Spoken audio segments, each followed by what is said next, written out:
What is going on, my people? Today is Monday, March 3rd, and this is Erin with your conservative quick take. This is a two-hand quick take because I'm going to need both of these to explain to you what is going on. Okay, so I'm sure you've heard some about what is going on with President Zelensky and President Trump in the White House last Friday. I just want to go over just a quick history. I'm going to keep it as brief as possible, but I want to make sure everyone's on the same page. Okay, so President Zelensky is the president of Ukraine. Ukraine and Russia have been at war since 2022. Obviously, the US and the EU, all of Europe, essentially started backing Ukraine. They don't want Putin from Russia just thinking he can take over all of Europe, right? So they started sending them money. This was during Biden's term, obviously, and the United States sent approximately $200 billion to Ukraine in support of the war. It was just sent as aid. They're like essentially a gift, okay? Most of the EU sent money also, substantially less from what I can tell, although there's mixed reports on that, so we won't get into that, but almost all of it as loans. So they're expecting to kind of get something back. Obviously, Trump is very fiscally minded and very much art of the deal. So he wanted some kind of way that we can recoup some of those losses from President Zelensky and the Ukrainian people, hopefully. Obviously, while stopping the war, because I don't know if people understand this, but thousands of people a week are dying in this war. The Russian birth rate is not outpacing the death rate on the battlefield for the Russians, and Ukraine is barely any better. It's horrific what is happening over there. We need this war to end because this is not good for the world to have something like this going on. So any kind of ceasefire, anything like that is going to require some kind of concessions.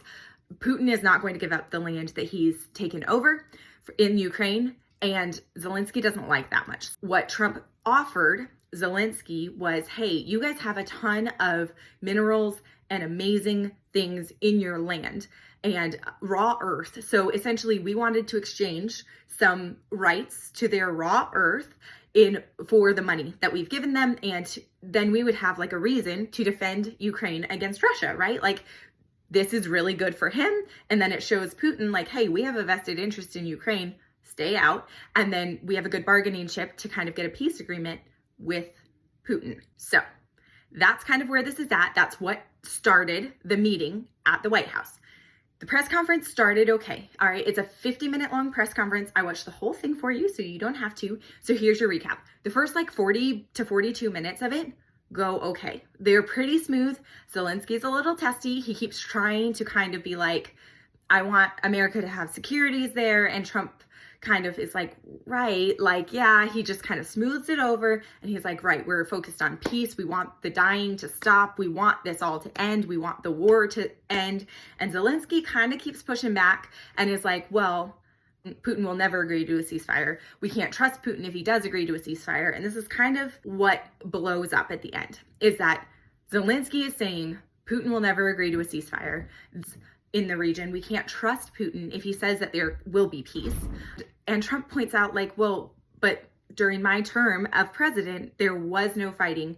Putin wasn't an aggressor. There were peace deals in place at that time, but Zelensky's not really hearing it because he's like, well, but then he backed out of the peace deal in 22 and invaded.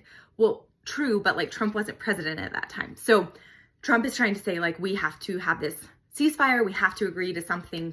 And Zelensky pushes and he's like, we need securities. He wants American troops on the ground in Ukraine because he wants all of his land back and who knows what else, but he's not accepting he doesn't want to accept any kind of ceasefire. Goodness, what that would look like.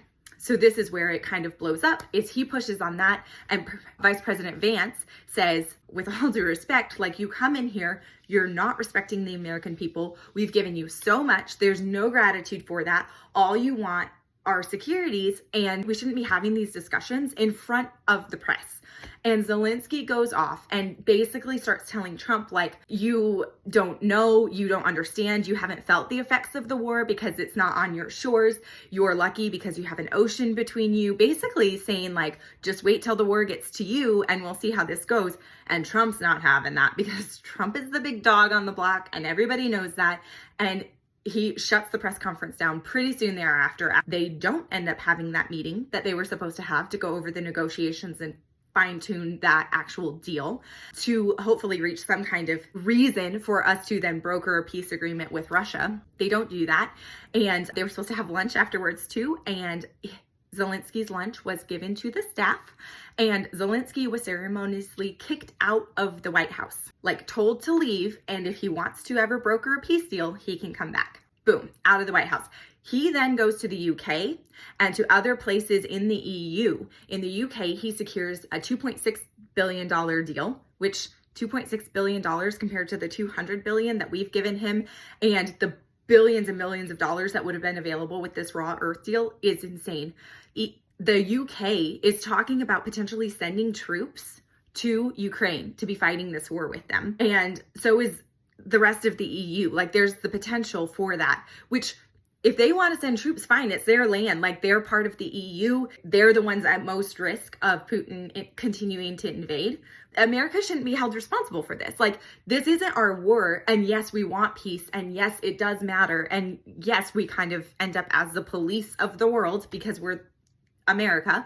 We don't want to send troops over to fight this battle when we could be brokering a peace deal if you just would be willing to give some concessions. But instead, Zelensky keeps sending his men to die on the battlefield, and in the most horrific ways, thousands of men a week. Like, that kind of battle is just pretty much unheard of these days. Like, it's insane. Like, was it right that Putin took it? Probably not. But also, like, some concessions have to be reached so that we can come to a peace deal. That's the briefest I could make this, and I hope you enjoy it. Like and subscribe, and let me know what else you'd like to hear about below.